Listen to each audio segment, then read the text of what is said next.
bar for me, Jack. Okay, I'll pull this safely. Now if you walk the bar up there a little bit, mind the green, don't stand on any of the green.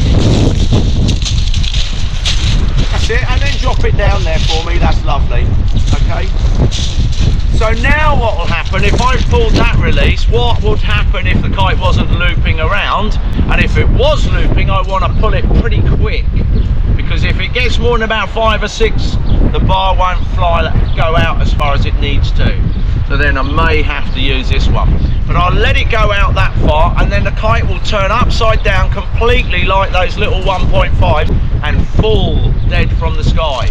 Okay, and then you're 100% depowered. So you could use this if you wanted to self-land, as long as you give twice as much, 2 to 3 line lengths between you and the obstacles when you self-land. This is the safest way to self-land your kite. We were talking about that earlier. So that's one option. Or if you're completely down the other end of the beach and can't work out back, and you've put too big a kite up and it's scaring you, or you're overpowered for whatever reason, then you can pull that and you can then get rid of all the power, and then you might even want to reset it and start again. All right, but we got the next option here about pulling this one here. Now we can pull this and get rid of it, but there's advantages and disadvantages to that. If we pull it and get rid of it, what's the advantage? We're free. We're able to do stuff that possibly we might not have been able. But the disadvantage could be that you may lose your equipment.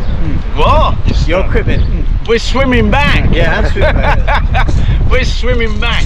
And or you know, we're bobbing around on our own waiting to be rescued, one or the other. Now our little red helmets are that big in a sea down here, so if a helicopter's looking for that, then or the rescue boats in England looking for that, it's a bit harder to see. But that bright yellow orange canopy out there is a lot easier to see, and a rescue boat will head towards that before looking for some other little helmet somewhere. Okay, so there's an advantage of staying with your kite for as long as possible, as long as you need to stay with it. It could be slowly pulling you inland, hopefully, if you went out in the onshore winds. Okay, so it's doing you an advantage, and it could be looping but pulling you inland, and as long as you're not getting pulled onto rocks, it's still an advantage. So those sorts of things and scenarios you're going to want to think about, and then when you hit land you could then pull it, yeah, maybe before you hit the land, but okay. But 9 times out of 10, if you've pulled this, it will 100% depower, and you're ready to go out and do whatever next procedure you need to do. If you're on land, you've got to get yourself back to the kite. If you're out to sea, you need to get yourself back to the kite, but you need to get to that bar first. The best way to do that is to go hand over hand and put your hands like this, and not wrap it around your hand. Well, we spoke about that yesterday, or we will have done. So hand over hand and work your way back towards your bar. Disadvantage with this is the pressure's all going through your fingertips, your little finger, and cutting in. It hurts, and if a big gust comes up and carries the kite, you'll start again and it will burn. But you have to toughen up a little bit and make it, because this is important. You're saving your life. Back to your kite, get to your bar. As soon as you get to your bar, then I wrap a couple of wraps around my bar. Now the pressure has now come off of my hands and it's on the bar, so I can then wrap this on the back here. You can see what I'm talking about, the back of the bar, guys, the bottom of the bar, yeah, not the top. So I've got it, so I've got about 1 meter left of weight, and then I can secure that off. Because the pull is here, I can put a bungee on it. I don't need to tie it off any more than that. All right, now the only thing that's stopping that kite take off is that it's only 1 line under tension. If I put 2 or more lines under tension, that kite will start to take off again. Okay, so I don't want that to happen. So I need to make sure that I gather all 4 lines up together. Oh look, and I've pulled that in there. So 1, 2, 3. There'll be another one somewhere. Okay, 1, 2, 3, and 4. Okay, so now I can wrap the 4 lines on the bar. 1, thank you, 2, 3, and I put maybe 3 turns in, and then I'll put 3 turns around the top of the bar. Then I'll do 3 turns again. Sorry, can we? Thank you guys. And then 3, and then I'll put 3 turns around the bottom of the bar. And then again, 1, 2, 3, and then the top of the bar. Now the advantage of this is if you're in icy water and you're getting a little bit worn out and tired, your grip goes. I don't know if you've ever worked in cold weather, your grip starts to go. So if I was to let go of this bar now, it wouldn't all come unraveled in one go. And so therefore I'm in a position that I don't have to start all again at the beginning. And when we're in an emergency situation, we're looking at heat loss and energy loss. We want to try and keep that to a minimum to keep us alive for a little bit longer. So I would keep doing the alternatives 1, 2, 3 until I get in nice and close.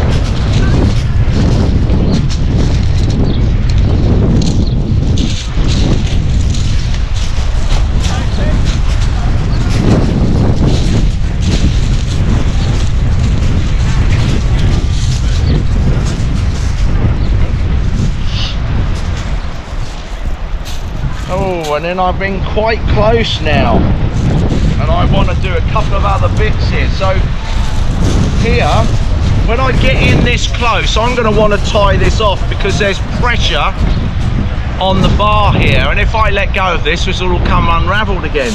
So now I'm going to work my way and swim, because it's all in the water, swim around here. Now my way of dealing with this not doing a half hitch there and putting my hands in it is I put my arm in here and keep the kite down and take the pressure off the bar, and then I put a half hitch in, and that half hitch goes over the top and I pull tight. Now I can let go of it and it won't come unraveled. And if I wanted to, bit of belt and braces, I could stick another half hitch in there. Then I can take my elbow out of there, because I think my elbow won't get chopped off as easy on these bridles as what my hands would on the lines. All right, so what will we do next? What can we do next here? We could just let the kite take us back in. Maybe work, maybe won't, depending on which way the wind's blowing. But we got to think about what's happening now. The wind may have dropped off. We may have gone out a mile out to sea. The wind may drop, so we can't relaunch the kite. We can't get it back up again. The leading edge may have gone flat. You may have not filled the valve, closed the valve properly, and it's all deflating, it won't fly again. Or you might have a hole or something like that, or a line has broken. Okay, so what do we want to do if we're miles out to sea is we might want to turn around and get this kite turned over and establish what to do next. If it is staying in this position and it's light winds and we might want to wait to get rescued, then we're going to turn over. Do you want to take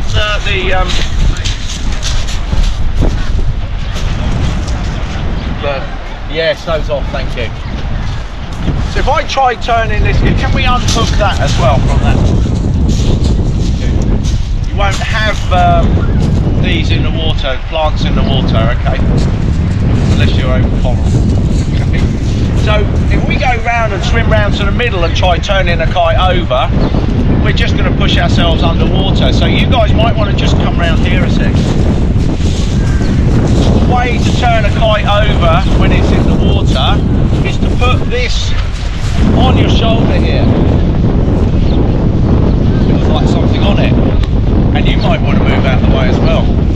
And then I'm going to push this section underwater here and wait for the wind to turn it over. Okay? When the wind turns it over, then I'm able to work my way to maybe the centre of the kite a little bit here. Now, depending on what I choose to do, how far away I am from the sea or the coast or waiting to be rescued, will make your decisions, the next decisions you make and want to do. You could swim back with this like this, yeah? You know, like those kiddies things that go under your arms, lay your head here and you swim back. That might take a long time. You could even sail back. So you could get hold, and I prefer to hold one of these, bridle from the front here, grab the bridle from the front, work my way over to that, and I hold that over and use that like a sail, and that will sail me back in, faster than swimming, yeah? So you might want to do that, and you might have an alternative where you just decide that this is the bit that's losing air. So if this is the bit that's losing air, you'll want to secure these. Make sure all of your struts are secured. Can you see, did you secure your struts yesterday? Yeah? In here, guys, those that haven't, can you hear them click? Secure those and keep the air in those.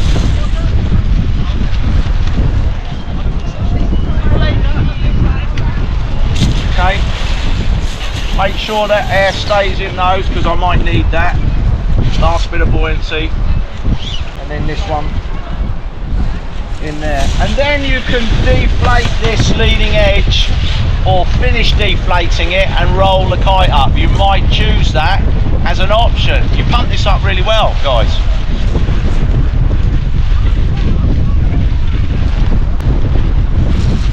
Release this. As you release this, what you want to do is keep the water out of the bladder inside. So you need to lift up the kite and hold this bit out of the water, and then you need to get as much air out as you possibly can. And then I bag this, roll that section there, roll it up, roll up to the next one, all keeping this out of the water. Come to the middle somewhere here on this one, do the same on this side, brush it up, and then use those struts to roll in as best as you can. As soon as you've rolled those like that, you then want to re-secure this to stop the water getting back in here. So we want to redo that up. Don't have to do it too tight, but just enough to stop the water going back. This has been well pushed out. Bit of brute force. As soon as that's secure, you can then come round here, wrap this a little bit tighter for yourselves. Bring that little bit that we had out here, give yourself a bit of room on it, and then roll this in tightly here. Gather up all of these lines in here and fold them all on as much as you can inside here. And you want to do that because if you want to swim back with this, you don't want it all round your legs. At least I don't. You use your legs a lot more. Then you can detach yourself, and only then detach yourself from the kite. Pull that around and then re-secure this back on here.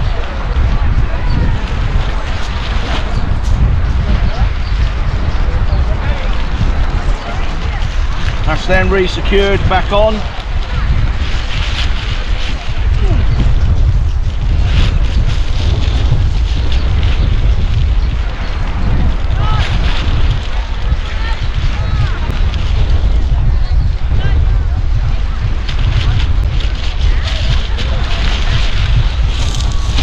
If I'm waiting to be rescued and I'm inside the kite waiting to be rescued, the rescue guy will ask me, have I wrapped my lines up? So you want to raise your hand and show them your lines, and he'll then say, wrap your kite up for you, I'm going to take you on board. So you need to then wrap your lines up like this. It's okay you shouting at him, but he may not hear you. But if you raise your hands with the lines in it, one, he'll see that the lines are wrapped up and he can come in closer, and two, he'll see you're still conscious, so then he can have a chat with you. All right, then you can hand this back up to him once you've wrapped this up to this stage here, and hand it up that way. All the water will then fall out that way. Okay, or you can use this as ballast to hold on to and wait if that leading edge is gone, or you can swim back with it. Okay, a bit like a surfboard or whatever. It's a lot easier to be rescued, but you're not always going to get rescued. And around here, this is what we do. We pack down and we swim back. All right.